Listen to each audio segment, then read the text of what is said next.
दर्शकवृन्द नमस्ते। आजको रेकर्डिङको एक मात्र उद्देश्य छ, नेपालमा देखिएको भोगिएको अस्पष्टताहरूको स्पष्टता खोज्ने प्रयास मात्र हुनेछ। र आज त्यो स्पष्टता खोज्ने मेरो प्रयासमा मलाई साथ दिँदै हुनुहुन्छ विश्लेषक सुरेश आचार्य। नमस्कार।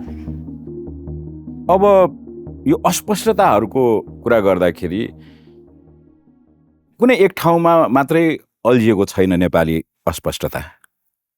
संविधान जीवित छ छैन, त्यसमा कसैले दुई टुक जवाब दिन सकेका छैनन्। व्यवस्थाको अवस्था के छ त्यसमा पनि स्पष्टता छैन। भर्खरै विशेष महाधिवेशन मार्फत कङ्ग्रेसले नयाँ नेतृत्व चयन गर्यो। पार्टी फुट्यो फुटेन, भित्र कस्तो सामञ्जस्य छ वा चाहिँ नि विमतिहरूको चाहिँ नि पुडिया हो त्यसको स्पष्टता छैन।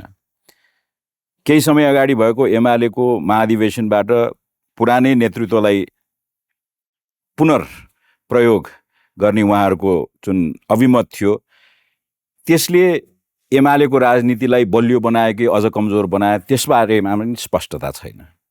नेपालमा 10 वर्ष जनयुद्ध गर्यो माओवादीले, अहिले माओवादी भन्ने पार्टी नै छैन। नयाँ अनुहारहरू छन्। काठमाडौँका मेयर पूर्व प्रधानमन्त्री केपी ओलीसँग चुनाव लड्नलाई झापा पुग्नु भएको छ।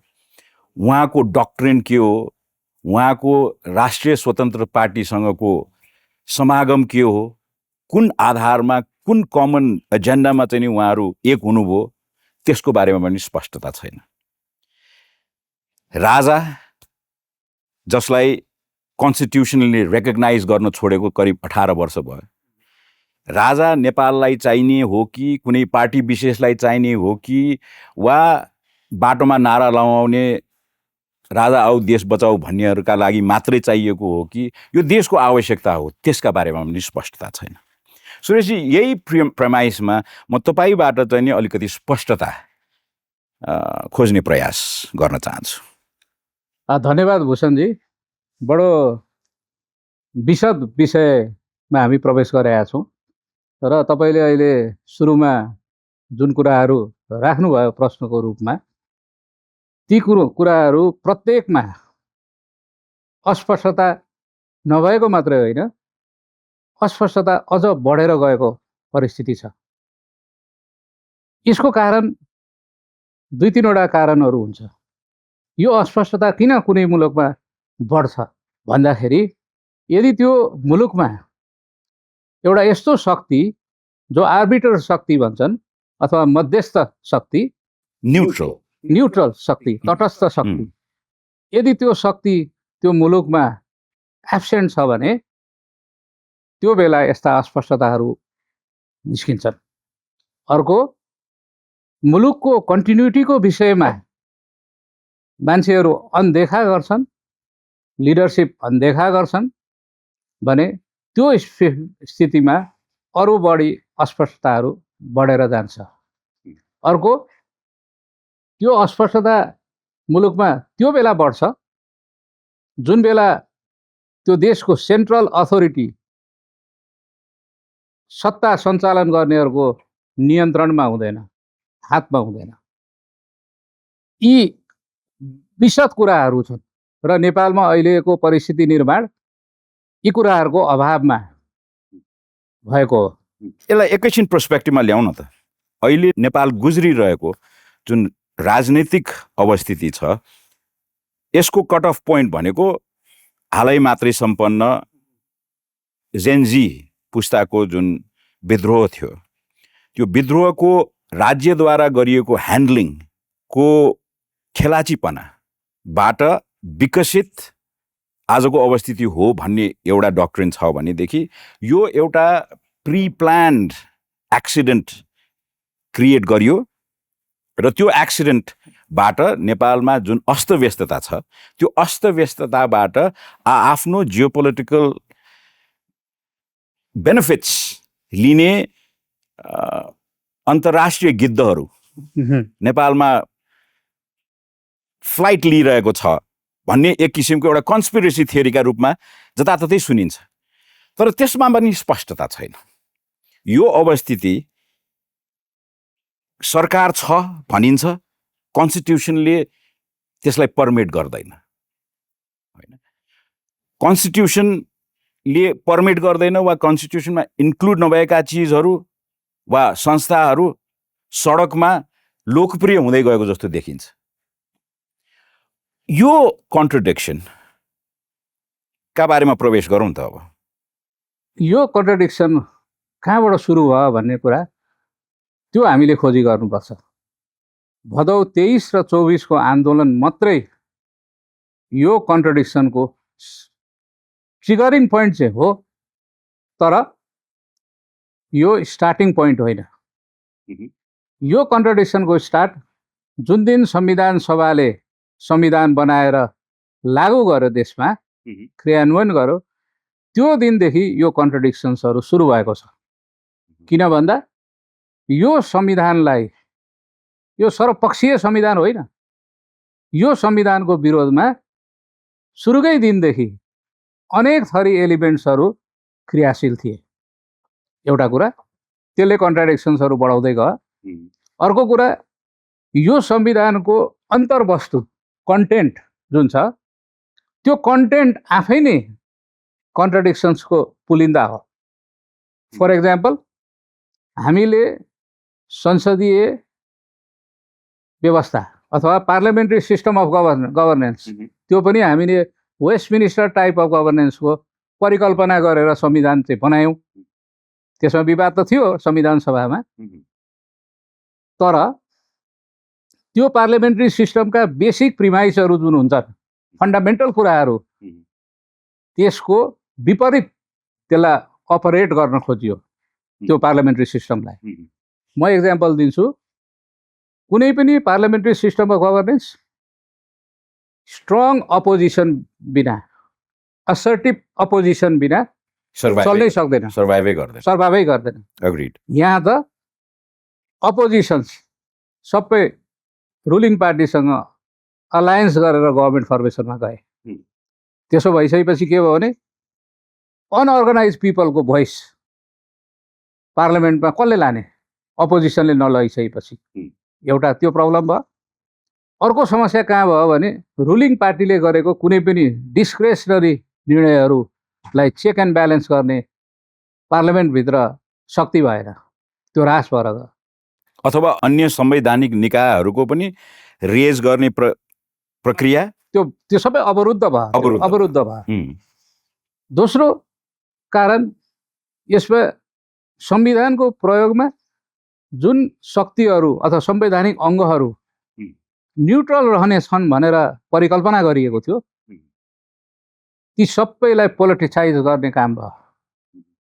किन भन्दा त्यहाँ अपोजिसन स्ट्रङ नभइसकेपछि रुलिङ पार्टीले अथवा रुलिङ गभर्मेन्टले जो सत्तामा छ उसले त्यो सबै इन्फिल्ट्रेट गराए आफ्नो मान्छेहरू संवैधानिक अङ्गहरूमा समेत, र त्यसले न्युट्रालिटी मेन्टेन गर्न सकेन, त्यो पोलिटिसाइज भएर गयो।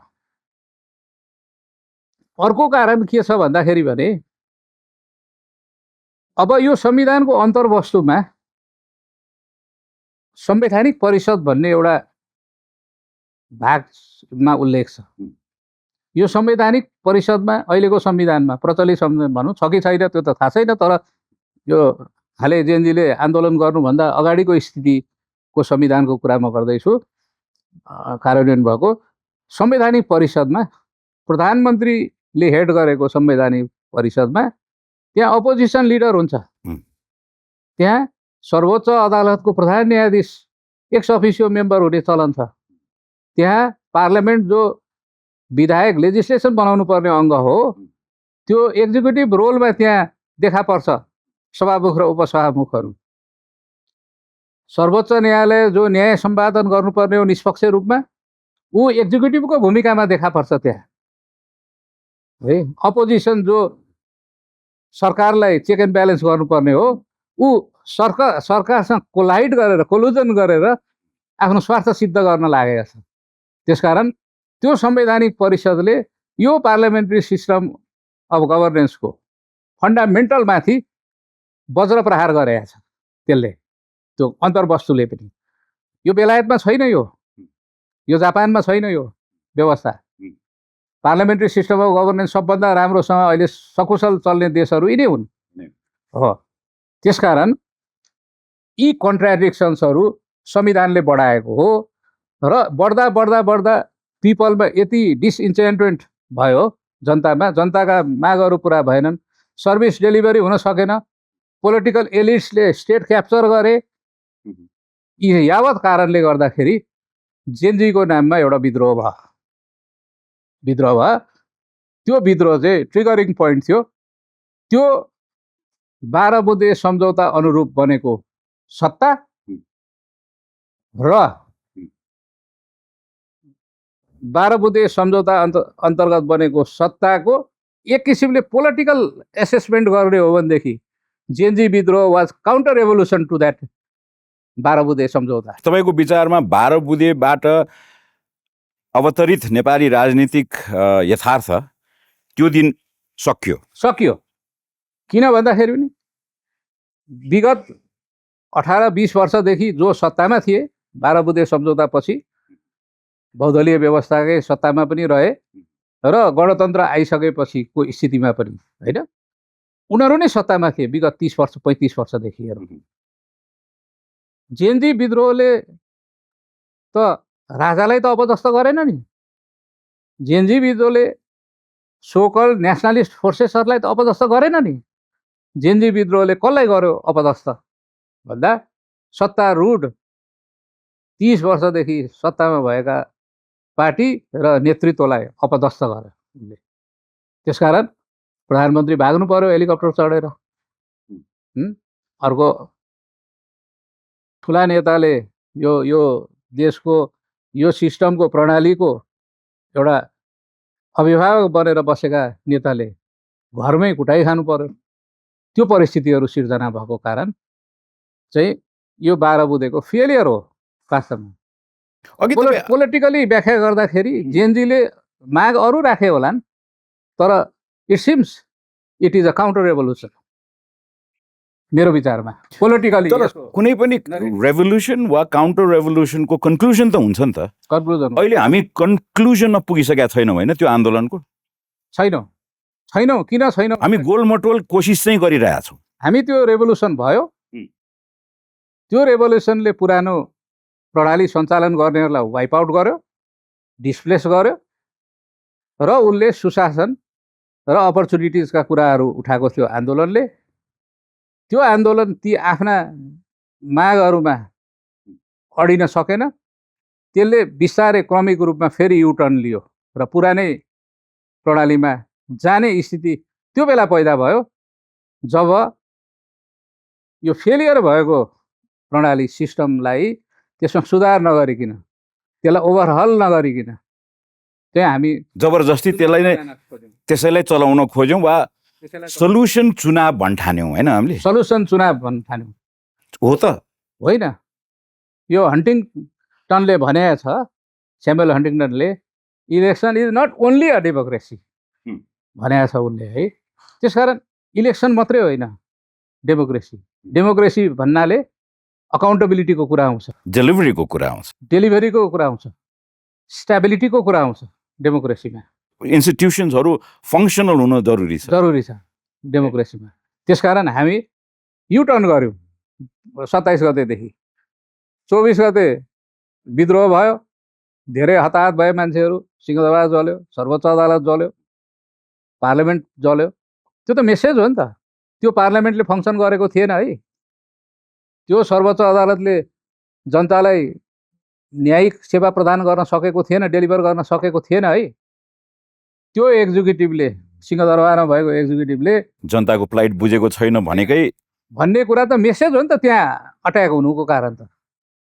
त्यसलाई त हामीले पुरै अनदेखा गऱ्यौँ नि। हामीले सेन्टिमेन्टल एसेसमेन्ट्स मात्रै गऱ्यौँ हैन। त्यसकारण रियल प्रब्लम अहिले पनि जीवित छ। यो चुनाव पछि पनि जीवित हुन्छ भयो भने पनि।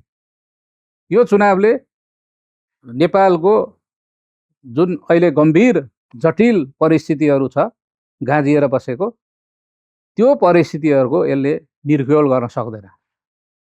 अब एकैछिन अलि गहिरिएरै नेपालको अहिलेको एक्जिक्युटिभ बडी सरकार, जुन सरकार जेनजी आन्दोलनको सिफारिसमा निर्माण भएको भनियो होइन, र यो गभर्मेन्टलाई दिइएको एकमात्र म्यान्डेट वा त्यो गभर्मेन्टले अपनत्व ग्रहण गरेको एकमात्र म्यान्डेट हामी चुनाव गराउँछौँ बाहेक केही थिएन। केही समयसम्म त्यसमा शुद्धता देखिन्थ्यो। तर जुन बेला यो गभर्मेन्ट डिसइन्टिग्रेट हुन थाल्यो, त्यहीका चाहिँ नि न्युट्रल भनिएका नेपालका चाहिँ नि छानिकन ल्याइएका केही मूर्धन्य मन्त्रीहरू गभर्मेन्टलाई, त्यो जेनजी आन्दोलनको म्यान्डेटलाई र पब्लिक एस्पिरेसनलाई शुद्ध धोका दिएर आफूले अर्केस्ट्रेट गरेको चुनावमा होमिन गए। क्रिटिकली भन्नुहोस् त, यो government day to day business गर्नका लागि क्वालिफाइड छ कि छैन? छैन। पोलिटिकली पनि छैन, कन्स्टिट्युसनली पनि छैन, संवैधानिक रूपमा त सधैँ छैन। किनभने यो मैले सुरुमै यो प्रश्न उठाएको थिएँ। 27 गते भदौ 27 गते सुशीला कार्कीजी प्रधानमन्त्री हुने बित्तिकै उहाँ कुन धाराको प्रधानमन्त्री हो संविधानको भनेर मैले क्वेसन उठाएको थिएँ। तपाईँले अहिले आर्बिटरको कुरा गर्नुभयो नि त होइन? एउटा न्युट्रल आर्बिटर त नेपालमा अहिलेको कन्स्टिट्युसन जीवित होस् या नहोस् या घिटघिट गरिरहेको होस्, राष्ट्रपति त छन्। उहाँलाई नै हामीले चाहिँ नि कन्स्टिट्युसनल आर्बिटरको रूपमा हेर्नु पर्यो होइन? त्यो देखिएन नि त। उहाँको पृष्ठभूमिले पनि त्यो न्युट्रल आर्बिटरको रूपमा उहाँ देखिनु भएन, परिचित हुनु भएन। र त्यसपछि देशमा घटेका घटनाक्रमहरूले पनि उहाँ न्युट्रल आर्बिटरको रूपमा देखा पर्नु भएन। किन भन्नुहुन्छ भने उहाँले कसको एडभाइसमा विद्यमान संविधानको हाउस डिजल्भ गर्नुभयो, पार्लियामेन्ट? उहाँले कसको एडभाइसमा उहाँले प्रधानमन्त्री संविधानको धाराभन्दा बाहिरबाट नियुक्त गर्नुभयो? त्यसकारण उहाँले त्यो न्युट्रलिटी मेन्टेन गरेको पृष्ठभूमि पनि देखिएन। पृष्ठभूमि देखिनको निम्ति यो संविधानमा लाई सहकार्य गरेर गएका व्यक्तिहरू अथवा पार्टीहरू अथवा यो संविधानको अपोजिसनमै आफ्नो भूमिका खेलेका व्यक्तिहरू जस्तै छन्। त्यस्ता यो संविधानको विरोध गर्ने अहिले प्रष्ट रूपमा भन्ने हो भनेदेखि विप्लव पार्टीलाई लिन सक्छौँ, जो पार्लियामेन्टभन्दा बाहिर छन्। अरू एलिमेन्ट्सहरू पनि थुप्रै छन्। अर्को यो संविधानप्रति राजावादी भन्ने जुन समूह छ, उसले यो संविधानलाई सुरुदेखि नै एक्सेप्ट गरेको छैन। उहाँले छ भन्ने कि छैन भन्ने, यदि उहाँले लाभका पदहरू लिएकै छन् होइन, न्युट्रल मध्यस्थ भएको भएदेखि उहाँहरूले यो उभय पक्षका पार्टी र समूह वा व्यक्तिहरूसँग पनि उहाँले सरसल्लाह गरेको, परामर्श गरेको देखिनु पर्थ्यो। त्यो देखिएन। र प्रधानमन्त्री बनाउनु भयो सुशीला कार्कीजीलाई प्रधानमन्त्री, म्यान्डेट दिनुभयो उहाँले। म्यान्डेट एउटा मात्र म्यान्डेट हो, बाँकी डे टु डे बिजनेस भनेको के? यत्रो भाइटल डिसिजन्सहरू गभर्मेन्टले गरेको छ, त्यो कुन म्यान्डेटबाट त्यो भइरहेको छ भन्ने प्रश्न भोलि संसद पार्लियामेन्ट बनेछ भने पनि त्यसले क्वेसन गर्छ, त्यसलाई इन्भ्यालिडेट गरिदिन्छ कैयौँ गभर्मेन्टले गरेका कामहरूलाई। किनभने यो गभर्मेन्ट अहिले पनि बाध्यतावश खडा भएको भए पनि यो कन्स्टिट्युसनल ट्र्याकमा यसलाई हिँडाउने प्रयास गरिएन। त्यसपछि पनि प्रधानमन्त्री बनाइसकेपछि पनि संविधानलाई संशोधन कुनै न कुनै रूपमा गराएर यसलाई संवैधानिक सिल्ड दिनुपर्थ्यो यो गभर्मेन्टलाई पनि। त्यसकारण यसले गराएको चुनाव पनि भोलि धेरै पक्षले बहिष्कार गर्यो भने, यो अहिले सुन्दैछु म हल्ला बजारमा चलिरहेछ, चुनाव नै हुँदैन कि क्या हो भन्ने पनि। हुन त चुनावको प्रोसेसमा गभर्मेन्ट अगाडि बढिसकेको देखिन्छ। एकतिर हेर्दाखेरि त स्पष्ट हुन्छै भन्ने छ। पार्टीहरू, कतिपय पार्टीहरू चुनाव प्रचारमा झन्डा लिएर दौडिसकेका छन्। कोही देश दर्शनमा हिँडेका छ चुनाव गर्न भनेर, विशाल जनसमूहहरूको बिचमा। कतिपय कुराहरू ती जुन भइरहेछन् ती निर्वाचन आचार संहिता विपरीत कामहरू पनि भइरहेछन् त्यहाँ पनि, त्यो पनि अनचेक रूपमा गर्न पाइरहेका छन् सबले। एकातिर चुनाव होला जस्तो देखिन्छ, अर्कोतिर कुनै दलहरूले यो चुनावबाट बाहिरिने निर्णय गरे, मेजर पार्टिजहरूले भने त्यसपछि यो चुनावको लेजिटिमेसी बारे, पोलिटिकल लेजिटिमेसी बारे ठुलो प्रश्न चिन्ह खडा हुन्छ चुनावै भए पनि। त्यसकारण यो गम्भीर कुरा छ, हामीले चाहिँ यसलाई बढी हल्का रूपमा लिउँ, नहोस् त्यो लेजिटिमेटी क्राइसिस नहोस्, म त्यही चाहन्छु। तर त्यो भयो भने त्यसको निकास के गर्ने? तर त्यसका सम्भावनाहरूलाई नकार्न चाहिँ सक्ने अवस्था नकार्न सकिँदैन। त्यो सुरुमा प्रारम्भिक चरणमा कन्ट्राडिक्सन्सका कुरा जुन भूषणजीले उठाउनु भयो, सुरुमा 5-7वटा कुराहरू, ती कुराहरू यी कुरासँग जोडिन्छन् है। ती कन्ट्राडिक्सन्स, ती विषयहरूमा भएका कन्ट्राडिक्सन्सहरू अरू बढेर जान्छन् त्यसपछि चुनावमा। अहिले पनि सेन्ट्रल अथोरिटी हामी कहाँ विक छ। राष्ट्रपति त छन् एउटा सार्वभौम सत्ताको प्रयोग गर्ने, संविधान त राष्ट्रपति, सेरेमोनियल राष्ट्रपतिले सार्वभौम सत्ताको प्रयोग गर्न पाउने कि नपाउने भन्ने कुरा आफ्नो ठाउँमा छ, त्यो बहसको विषय छ। उहाँ head of state, ceremonial head of state मात्रै हो। तर अहिले जटिल परिस्थिति भएको कारणले गर्दा र मेजर दलहरूले त्यसलाई अप्रुभल दिएको कारणले गर्दाखेरि मात्रै राष्ट्रपतिको म्यान्डेट चाहिँ अगाडि बढ्न सकेको हो। राष्ट्रिय पोजिसन्स अफ पावरका बारेमा हामीले यो पहिलो खण्ड निकै मेडल गर्ने कोसिस गऱ्यौँ, तर राष्ट्रिय सुरक्षा र सार्वभौम सत्ताको पहरेदारका रूपमा नेपाली सेना जहिले पनि it's an institution of interest भनौँ न, of the people, of international players र जियोपोलिटिकल स्ट्यान्ड पोइन्टमा जस्तो छौँ उहाँहरूको रोल प्रयोग हुने वा चाहिँ नि सेनाको भूमिकाका बारेमा स्पष्ट आश्वस्तता जनताले कुन बेला पाउने, कसरी पाउने भन्ने कुराको पनि क्ल्यारिटी जनतामा छैन। त्यो अस्पष्टता आफ्नो ठाउँमा छ। नेपाली सेनाले जुन भूमिका जेनजी पुस्ताको आन्दोलन ताका निभायो, तपाईँको विवेचनामा सेनाको भूमिका तात्कालीन हिसाबमा कस्तो देख्नुभयो र अहिलेको जुन यो गन्जागोल अवस्था छ, त्यो गन्जागोल अवस्थामा सेनाको भूमिका यति नै पर्याप्त हो कि बढ्ता भूमिकामा छ कि वा अपर्याप्त भूमिकामा सेना छ? यसका बारेमा तपाईँको विवेचना बुझौँ त। अब यो सेनाको बारे विवेचना गर्दा पनि नचोपाइकन है, सेनाको बारे विवेचना गर्दा पनि अनेक कोणबाट अनेक प्रश्नहरू उठाउने नेपालमा प्रचलन छ। त्यसकारण सेनाको बारे विवेचना गर्दा जोगिएर गर्नुपर्ने हुन्छ जस्तो मलाई लाग्छ नेपालको सन्दर्भमा, होइन? र म के देख्छु भने सेनाले सुरुदेखिकै हेरौँ, यो जेनजी विद्रोहभन्दा अगाडिदेखि केही समय 2-3-4 वर्ष अगाडिदेखिकै कुराहरूमा बेला बेला सेनाको विज्ञप्तिहरू आउने गरेको थियो। त्यसमा एउटा कुरा कहिले छुट्दैन थियो सेनाको विज्ञप्तिमा। उसले के भन्थ्यो भने वैधानिक सरकार मातहत हामी काम गर्छौँ भन्थ्यो उसले। जेनजी विद्रोह आयो, त्यसपछि सरकार पनि बन्यो। अब त्यो सरकार वैधानिक छ कि छैन म त्यसमा प्रश्न उठाउन चाहन्न अहिले। तर सेनाले राष्ट्रिय आवश्यकता यस्तो महसुस गर्यो कि उसको विज्ञप्तिमै आएको छ जेनजी विद्रोह पछिकोमा, भाद्र 24 गतेको राति सेना सडकमा नआएको भए, स्थिति नियन्त्रणमा नलिएको भए देश नै कोल्याप्स गर्थ्यो, वैदेशिक हस्तक्षेपको सम्भावनाहरू थियो भन्ने उसको मेसेजबाट बुझिन्छ। त्यसकारण उसले आफ्नो यो देश जन्मिनुभन्दा अगाडि नेपाली सेनाको जन्म भएको कारणले गर्दा जति मलाई तपाईँलाई यो देशको माया छ, सम्भवतः एज अ इन्स्टिट्युसन सेनालाई त्योभन्दा बढी माया छ। शाहवंशीय राजाहरूलाई त्योभन्दा बढी, संस्थागत रूपको कुरा गर्दैछु म, व्यक्तिगत राजाको कुरा गरिरहेको छुइनँ, त्योभन्दा बढी माया छ यो देशको।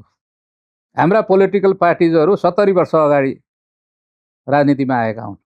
यो देशको निर्माण 257 वर्ष अगाडि भएको। त्यसकारण सेनालाई स्वाभाविक रूपमा राष्ट्रमाथि खतरा उत्पन्न भएको छ भन्दाखेरि उसले प्रोएक्टिभ हुनुपर्ने परिस्थिति निर्माण भयो। प्रोएक्टिभ हुन नभएको भए पनि हुन्थ्यो, तर जो राजनीतिमा अफ्लोट थिए पोलिटिसियनहरू, पोलिटिकल पार्टिजहरू, जसले देशलाई दिशानिर्देश गर्थे, शक्तिहरू, ती सबै आन्दोलनबाट परास्त भएको वा आन्दोलनबाट डिफिटेड त्यो स्थितिमा तत्कालको लागि स्थितिमा रहेको कारणले गर्दाखेरि सेनाले प्रोएक्टिभ हुनै पर्ने परिस्थिति थियो भन्ने म ठान्छु।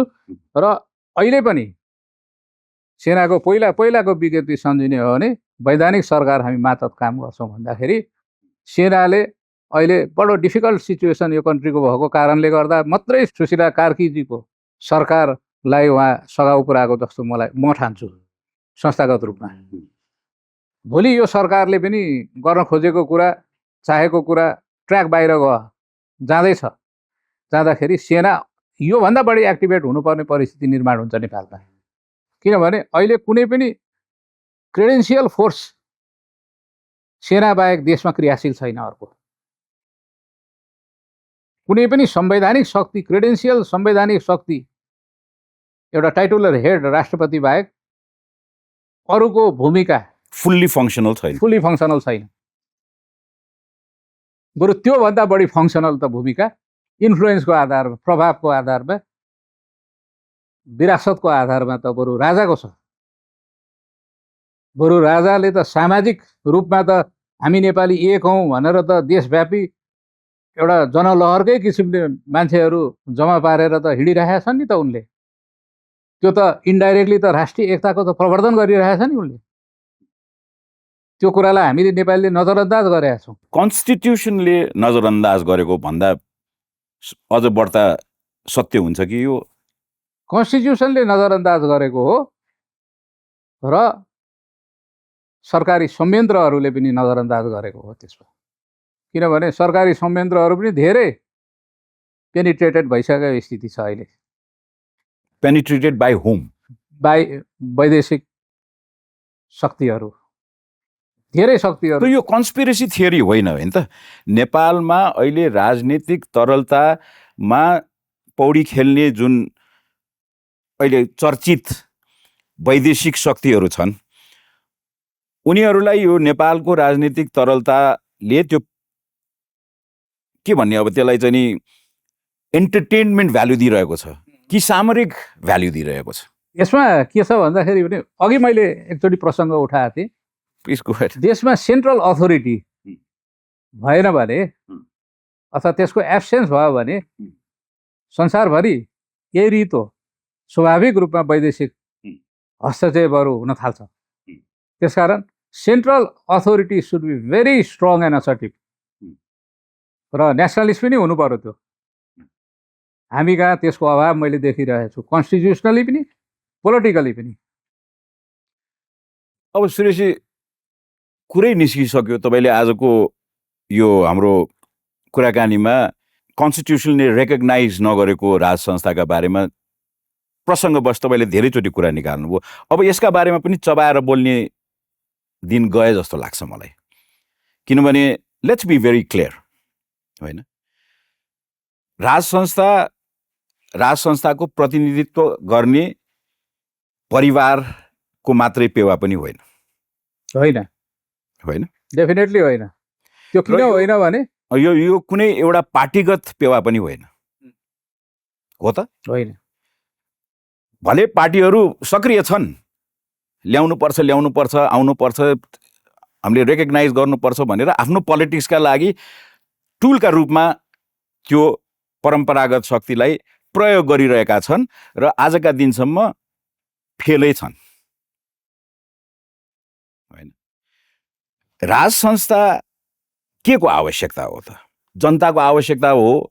जनता स्पष्ट छैन, उसले किन चाहिरहेको छ वा चिन्न चाहिरहेको छैन, त्यसका बारेमा कुनै दुई टुक उसले अभिव्यक्ति दिन सकिरहेको छैन। कन्स्टिट्युसन इरेज गरिदियो, सकियो, होइन।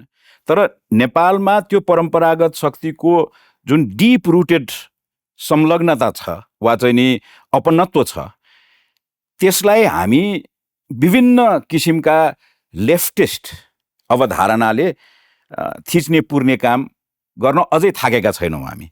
अब यसमा राज संस्था के को आवश्यकता हो यो बताइदिनुहोस् त। राज संस्था एक शब्दमा भन्ने हो भने नेपाल जस्तो भू राजनीति भएको देशमा जहाँ चीन र भारत दुईतिर छन् विशाल राष्ट्रहरू, त्यो देशमा राज संस्था राष्ट्रिय आवश्यकताको रूपमा सुरुदेखि नै रहेको।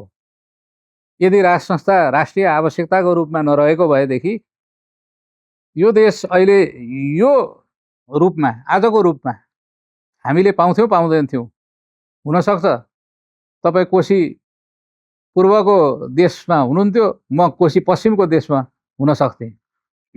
त्यसकारण त्यो विरासत छ यो संस्थाले क्यारी गरेको। यहाँ व्यक्तिमा नजाउँ, को व्यक्ति मनपर्छ को व्यक्ति मन पर्दैन।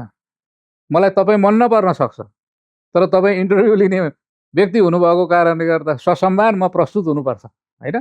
त्यो त छ आफ्नो ठाउँमा। त्यसै राज संस्था भन्ने कुरा यसको इन्ट्रिन्सिक भ्यालु पनि छ, इन्टेन्जिबल भ्यालु पनि छ र टेन्जिबल यो एसेट पनि हो हाम्रो नेपालको। त्यो चाहिँ यो विरासत यसले जुन लिएर आएको छ नि 200 आज अब त 238 वर्षमा संवैधानिक रूपमा यो समाप्त पारियो। अहिले 257 वर्ष पुग नपुग भयो राज संस्था नेपालमा रहेको। यो राज संस्था रहन्जेली त देशलाई त इन्ट्याक्ट राखेर जनताका प्रतिनिधिहरूलाई राजाले देश त सुम्पेको हो नि त, सिंगै देश सुम्पेको हो नि त। विभाजित देश त सुम्प्या होइन। त्यो कुरालाई हामी नजरअन्दाज गरिरहेका छौँ। त्यसकारण राजाको काम अथवा हेड अफ स्टेटको काम भनौँ, अब राजाको पनि नभनौँ, यहाँ हेड अफ स्टेटको काम के हो भन्दाखेरि भने त्यो देशको नेसनल टेरिटोरीलाई सुरक्षित गरेर, त्यसको सार्वभौम सत्ता र स्वाधीनतालाई सुरक्षित गरेर पछिल्ला पुस्ताहरूमा ह्यान्डओभर गर्दै जानु हो। उसको मूल कामै त्यही हो, धर्मै त्यही हो उसको। त्यो काममा त हाम्रो मोनार्की त सक्सेसफुल छ नि त। त्यो काममा होला, सर्भिस डेलिभरीमा जनतालाई चित्त बुझेन। सर्भिस डेलिभरी त राजाले गर्ने त होइन नि, गभर्मेन्ट अफ द डे कसले सञ्चालन गरेको थियो भन्दा त पोलिटिकल पार्टिजहरूले थियो सञ्चालन गरेको। त्यसको सर्भिस डेलिभरीमा पिपललाई मन परेन भने त्यो त पोलिटिकल पार्टीले त्यसमा सुधार गर्दै जानु पर्थ्यो, रिफर्म गर्दै जानु पर्थ्यो। के जनतालाई मनपर्छ, जनताको आकाङ्क्षा कसरी फुलफिल हुन्छ। यङ्गर जेनेरेसन अफ भ्युवर्सलाई एउटा रेफरेन्स, जुन टेक ओभर थियो नि मोनार्कीको डाइरेक्ट टेक ओभर, जसको टेन्योर करिब 14 महिना रह्यो, त्यो 14 महिनालाई एकैछिन गल्ती मान्ने हो भने त्यो 14 महिने गल्तीका लागि हामीले त्यो इन्स्टिट्युसनलाई जुन 18 वर्षको पनिसमेन्ट त दिइसक्यौँ र अझै पनिस गर्न सकिन्छ कि भनेर आफ्ना विचार राख्ने समूहहरूको पनि पहिलाभन्दा त धेरै घटेका छन्, तर विद्यमान छँदैछन् भनौँ न। तर त्यो पनिसमेन्टले राष्ट्रलाई घात गर्यो भन्ने तपाईँको चाहिँ नि कोर अफ योर लजिक त्यही हो।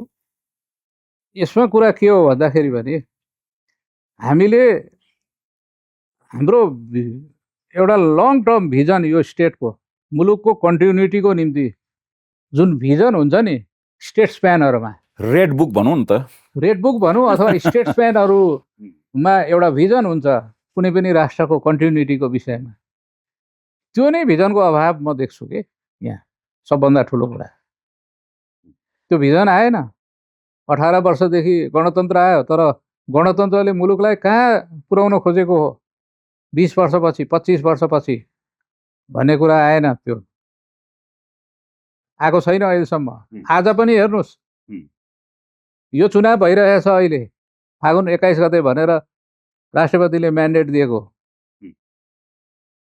एउटा हर्क साम्पाङको पार्टी बाहेक कुनै पार्टीले पनि एउटा पब्लिकमा म्यानिफेस्टो समेत लिएर गएका छैनन्। अहिले कत्रो लाजमर्दो स्थिति छ।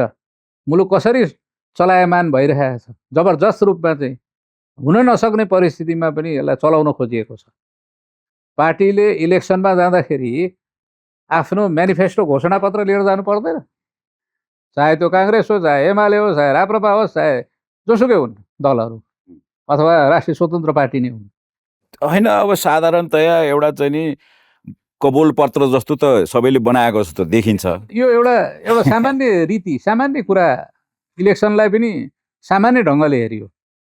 सामान्य ढङ्गको इलेक्सनले नेसनका भाइटल इस्युजहरू समाधान गर्न सक्छ त? लजिकल क्वेसन्सहरू सक्छन् त, हुन्छ त नैमा हामी अड्किरहेका छौँ। तर एउटा एक किसिमको चाहिँ नि म भन्छु सक्दैन। ओके, म भन्छु सक्दैन। क्वेसन थुप्रै छन्, क्वेसनका समाधानहरू कतैबाट पनि निस्केको छैन। तर समाधान हो भनेर माने पनि नमाने पनि अहिले एउटा जुन किसिमको एउटा उभार जस्तो त देखिएको छ नि, एटलिस्ट एउटा पुराना पार्टीका चाहिँ नि पुराना अनुहारहरूको जकडबाट जुन राजनीति फुत्कियो भन्ने जुबिलेसन जस्तो देखिन्छ नि अहिले। त्यो त देखिन्छ होइन, त्यो जुबिलेसनको सबैभन्दा इन्ट्रेस्टिङ कडी तपाईँले हर्क साम्पाङको कुरा गर्नुभयो। एउटा पूर्व कर्मचारी एकाएक चाहिँ नि त्यही डिपार्टमेन्टको फुल मन्त्री हुनुभयो, त्यसपछि उहाँ टोपी चाहिँ हरियो लाउनुहुन्थ्यो तर म त्यो पार्टीको होइन पनि भन्नुहुन्थ्यो, त्यही पार्टीको अध्यक्ष भएर जानुभयो। होइन, यस्ता कन्ट्रडिक्सनहरू थुप्रै छन्। तर सबैभन्दा इन्ट्रेस्टिङ फिनोमेनन भनेको चाहिँ नि गत निर्वाचनमा एउटा आश्चर्यचकित गर्न सफल राष्ट्रिय स्वतन्त्र पार्टी जुन फर्स्ट टाइम आफ्नो इलेक्सनियरिङमा अब्बल निस्क्यो 20-22 सिट लिएर आएर, त्यो पार्टी एकाएक नेतृत्वविहीन भएको जस्तो काठमाडौँको मेयरमा उसले नेतृत्व देख्यो है। त्यो पनि कन्ट्राडिक्सन्स भित्र ठुलो कन्ट्राडिक्सन हो। वाइ? अहिले तपाईँको चुनावमै जाँदाखेरि नेपाली काङ्ग्रेस भर्चुअली बाहिर हामीले सुन्दाखेरि इट्स डिभाइडेड। दुईटा डिभिजन छ, इमोसनल भए पनि भावनात्मक भए पनि डिभिजन छ। एमाले भित्र पनि त्यो डिभिजन केहीसम्म छोपिएको छ, बालुवाले छोपे जस्तो गरेर, तर डिभिजनै छ। राप्रपा, इभन राप्रपा भित्र पनि त्यो देखिन्छ है। राष्ट्रिय स्वतन्त्र पार्टीभित्र त्यो पार्टीको फर्मेटिभ स्टेजमा सक्रिय भएको त रवि लामिछाने थियो नि। तर what are the reasons why Balen came into रासोपाज politics? Why it's a big question. तर बालेन हेर्नुहोस् है, यसको ब्याकड्रप हेर्न जरुरी छ होइन। ज्वागलको एउटा घरमा बालेनका दरबार लागेको छ, राष्ट्रिय स्वतन्त्र पार्टीको अफिसमा दरबार लागेको छैन। सो यसलाई बुझ्नुपर्ने कुराहरू त यो इलेक्सन अगाडि नै बुझ्नु पर्यो नि त। बुझ्नु पर्यो। यदि if you are a voter, if I am a voter, उहाँहरूले स्पष्ट गर्नुभएको छैन। उहाँहरूले गर्नुभएको छैन। उहाँहरूको अब म्यानिफेस्टो आयो भने स्पष्ट होला त्योबाट विषय है। सो यो फिनोमेननका बारेमा हामीले अहिले यो प्रश्न उठाउनु कतिलाई लाग्दो हो जायज होइन। तर यदि एउटा तपाईँ रेस्पोन्सिबल भोटर यो देशको हुनुहुन्छ भने तपाईँले यसका बारेमा उत्तर खोज्न प्रयास गर्नै पर्छ। र तपाईँको बुझाइमा यो प्रश्नको उत्तर के हो जस्तो लाग्छ? यो प्रश्नको उत्तर सिधा भन्दाखेरि यो जियोपोलिटिकल इम्प्लिकेसन्स पार्टीभित्र पनि परिरहेको हो। देशमा त परेको थियो, हामी भन्थ्यौँ, नेताहरूले भाषण गरेको पनि सुन्थ्यौँ, मुलुक भू राजनीतिक चक्रव्यूहमा परेको छ भनेर भन्थे होइन। पार्टीहरू पनि अब सेकेन्ड फेजमा आएर भू राजनीतिक चक्रव्यूहमा परेका छन् पार्टीहरू। त्यसकारण त्यो शक्तिहरूले, ग्रेट पावर्सहरू छन्, ग्रेट पावर्सहरूले त सेन्ट्रल अथोरिटी कमजोर भएको बेलामा पार्टीमा पनि इन्फिल्ट्रेट त गर्छन् नि उनीहरूले आफ्नो एजेन्डा लिएर। त्यसकारण यिनले बोकेको एजेन्डा जनताले बुझ्नु पर्यो। मैले भन्न खोजेको कुरा शेरबहादुर देउवाको एजेन्डा के, विपक्षमा भएकोले भनेको मैले है, अहिले देखिँदाखेरि गगन थापाको एजेन्डा के नेसनल एजेन्डा। रवि लामिछानेको एजेन्डा के? पार्टीभित्रै पनि बालेनको एजेन्डा के? यो एजेन्डालाई त तपाईँ र मैले एक ठाउँ ल्याइदिने त होइन नि त। यो त क्लियर हुनु पर्यो नि यो पिक्चर त। किनभने आफ्टर द इलेक्सन पोसिबिलिटी छ प्रशस्त, यी दुईटा डिरेक्सनमा मुभ गर्छन् भन्ने कुरा देखिन्छ। हो। अनि दुईटा डिरेक्सनमा मुभ गर्यो भने त हामीले खोजेको यो राष्ट्रलाई शक्तिशाली र समृद्ध बनाउने, सबल बनाउने, पोलिटिकली राजनीतिक रूपमा, राजनीतिक प्रणालीको रूपमा संस्थागत विकास गरेर जाने कुरा त फेरि गोलमालमा पर्छ। त्यसकारण भोलि पार्टीभित्रै पनि बहुमत र अल्पमतको ठुलो टसल पर्छ। सैद्धान्तिक रूपमै विभाजनको सङ्घारमा पुग्न सक्छन् उनीहरू। त्यसकारण यो बारे बुझ्नु पर्यो र यो बारे चुनावमा जाने पार्टीहरूले पनि बुझाउन आवश्यक छ। उनीहरूको मेन राष्ट्रिय एजेन्डा ग्लुइङ फ्याक्टर के हो भनेर। अब आजको कन्भर्सेसनमा सुरेशजी एउटा यत्तिका चर्चा गऱ्यौँ, तर हामीले एकजना व्यक्ति र त्यो व्यक्तिको वरिपरि घुमेको एउटा भेरी ब्लडी आन्दोलन वा चाहिँ नि विद्रोहको कुरालाई चर्चामा ल्याउने प्रयास गर्दा गर्दै पनि अहिलेसम्म सकिएको छैन। प्रचण्ड माओवादी सिंगल ह्यान्डेडली नेपालमा गणतन्त्रका के भन्ने प्रवर्तक मसिया उहाँले उहाँकै क्रान्तिका पार्टीलाई त्यागिदिनु भयो। अरूले त कन्फ्लिक्टलाई कम गर्नका लागि अग्री गरिदिएका जस्तो मात्रै थियो जस्तो लाग्छ मलाई। 12 बुँदे गुँद जुन थियो त्यसले टालटुल गर्ने प्रयास गरिदियो, त्यो पनि मेड इन हिन्दुस्तान। जसले जेसुकै भनोस्, अब कसैलाई ढाँटेर चपाएर कुरा गर्नु जरुरी छैन। त्यो 12 बुँदे agreement it was made in Hindustan. आज फेरि 26 जनवरी छ, उहाँहरूलाई शुभकामना छ। ल मेरो पनि शुभकामना। होइन, तर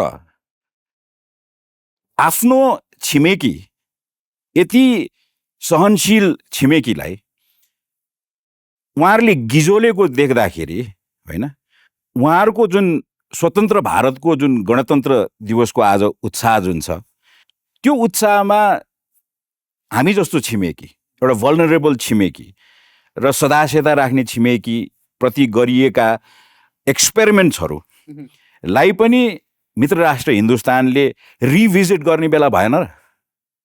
भयो, निश्चित रूपमा भयो। र भारतमा पनि यो विगत 18 वर्षमा धेरै कुरामा परिवर्तनहरू आएको छ। भारतको आन्तरिक परिस्थितिमै परिवर्तनहरू आएको छ। त्यति मात्रै होइन, भारत हाम्रो छिमेकी भएको हामी पढ्ने मर्ने समेत भारतमा गएर गर्नुपर्ने, पहिला त मर्न समेत काशी नै जानु पर्थ्यो। त्यस्तो हाम्रो सम्बन्ध भएको कारणले गर्दाखेरि भारतको भूमिका नेपालमा स्वाभाविक रूपमा एउटा छिमेकीको, जुन हामी घर छिमेकी हुन्छ त्यतिको भूमिका रहन्छ नै। त्यसकारण भारतमा आएको परिवर्तनहरू, दक्षिण एसियामा आएको जियो पोलिटिकल परिवर्तनहरू, इन्टरनेसनल अर्डरमा आएको परिवर्तनहरूले गर्दाखेरि त्यो 18 वर्ष अगाडिको परिस्थिति आज मुलुकमा छैन। पहिला भू राजनीतिमै छैन। भू राजनीति पहिला युनिपोलर जस्तो थियो 18 वर्ष अगाडि स्थिति, अहिले मल्टिपोलर बनाएको छ स्थिति।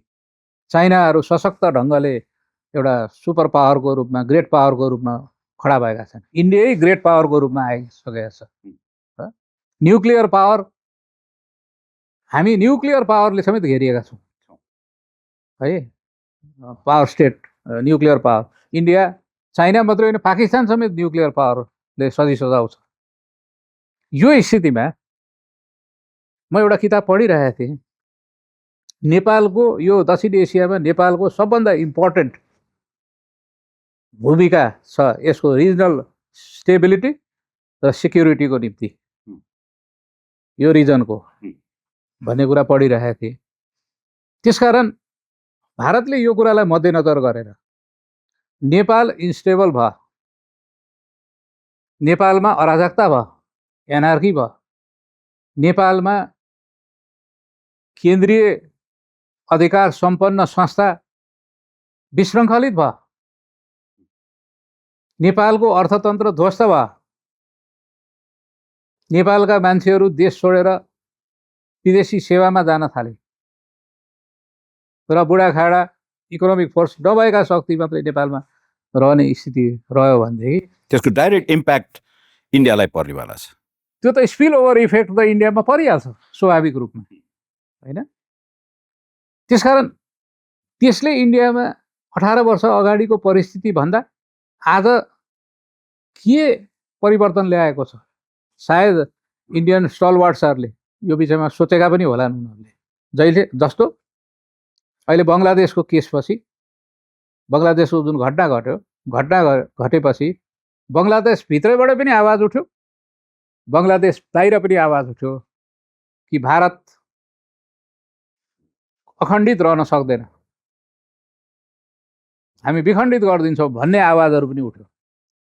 उत्तर पूर्वी भारतमा स्टेट्सहरू, 7 सिस्टर्सहरू, पहिल्यैदेखि 7वटा स्टेट्सहरू, यिनीहरू आफ्नो उसको पृथकतावादी मुभमेन्ट त्यहाँ अहिले पनि सञ्चालन भइरहेछ। कतिपय ठाउँमा प्यारलल प्रशासनहरू सञ्चालन भइरहेछ अहिले पनि। हुँदा यत्रो वर्ष क्वाइट रहेको चिकन नेक, बङ्गलादेश नेपालको बिचको भारतको करिब 22 किलोमिटर स्ट्रिप, त्यो स्ट्रिपको बारे ठुलो बखेडा भयो है। यो स्ट्रिपको बारे पनि भारतमा 2वटा स्कुल अफ थट्स मैले पढाएका थिएँ छ भन्ने कुरा। एउटा यो स्ट्रिप इज टु न्यारो, त्यसकारण नर्थ इस्ट इन्डियासँगको इन्डियाको रिलेसन चाहिँ टुट्छ। यो स्ट्रिप धेरै न्यारो भएकोले कसैले त्यहाँ चाहिँ अब्स्ट्रक्सन्स क्रिएट गरिदियो भनेदेखि। त्यसकारण now India should whether militarise that strip or India should expand the strip भन्ने स्कुल अफ थट पनि इन्डियामा छ, रणनीतिज्ञहरूले भनेको है।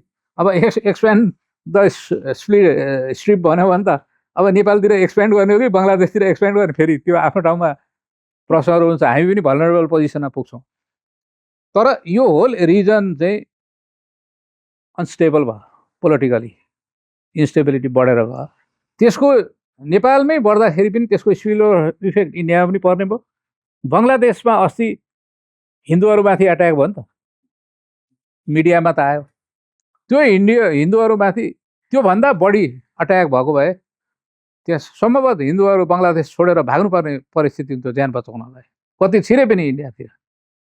त्यो यत्रो ठुलो मास स्केलमा रेफ्युजीहरू छिर्ने स्थितिमा त्यो नेपालभित्र पनि छिर्छन्। Nepal handling of India revisit, rethink र रिस्ट्रक्चर गर्ने बेला आइसक्यो होइन? आयो नत्र भारतको युनियन अफ भारतको कन्टिन्युटी माथि नै आज प्रश्न उठिरहेका सन्दर्भ छ। म नेपाली भएकोले, नेपालको नागरिक भएकोले अर्काको देशको विषयमा कुरा उठाउनु उचित हुँदैन। तर त्यो प्रश्न नउठोस् भन्ने चाहना नेपालको छ भन्ने कुरा त हामी भन्न सक्छौँ। त्यसकारण भारतले आफ्नो कन्टिन्युटीको निम्ति, युनियनको कन्टिन्युटीको निम्ति र भारतले आफ्नो छिमेकी देशसँग एउटा एमिकेबल सम्बन्ध विस्तार गर्नको निम्ति पनि त्यो देशहरूलाई स्टेबलाइज गराउन जरुरी छ। इन द सेन्स पोलिटिकल स्टेबलाइजेसन हुन जरुरी छ। त्यहाँको जनताको आकाङ्क्षाहरू परिपूर्ति गर्न जरुरी छ। त्यहाँ स्ट्रङ सेन्ट्रल अथोरिटी क्रिएट गर्न जरुरी छ।